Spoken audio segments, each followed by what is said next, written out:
Chaque année, plus de 12 millions d'élèves passent les grilles des écoles, des collèges et des lycées français.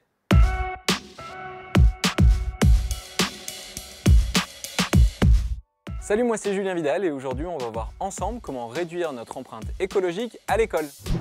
Entre le contenu du cartable, le trajet pour aller à l'école, le goûter à préparer, les fournitures ou les vêtements à acheter, l'impact des élèves sur l'environnement est loin d'être négligeable, sans compter le coût pour les familles.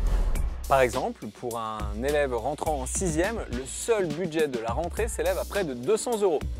Heureusement, il y a tout un tas d'alternatives, autant pour les enfants que pour les parents, pour permettre de faire des économies pour la planète comme pour le porte-monnaie. Et tout le monde peut s'y mettre.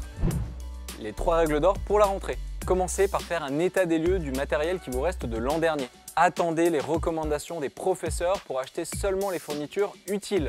Et enfin, n'hésitez pas à acheter des fournitures d'occasion. Au niveau des fournitures d'ailleurs, privilégiez les fournitures simples, solides, avec un label environnemental. Pour le goûter, stop aux produits trop transformés et suremballés. Privilégiez les aliments sains et de saison, comme des fruits bio par exemple, plutôt que les compotes industrielles. Et mettez le tout dans une boîte réutilisable. Enfin, pour les transports, quand on sait que 90% des élèves habitent à moins de 1 km de leur école, on se dit qu'on peut se passer de la voiture. Marche à pied, vélo, trottinette sont vos alliés. Et sinon, pour les plus longues distances, vous pouvez utiliser les transports en commun ou les transports scolaires qui sont des alternatives écologiques et rentables. Et voilà des actions concrètes pour réduire votre empreinte écologique à l'école. Maintenant, c'est à vous d'agir.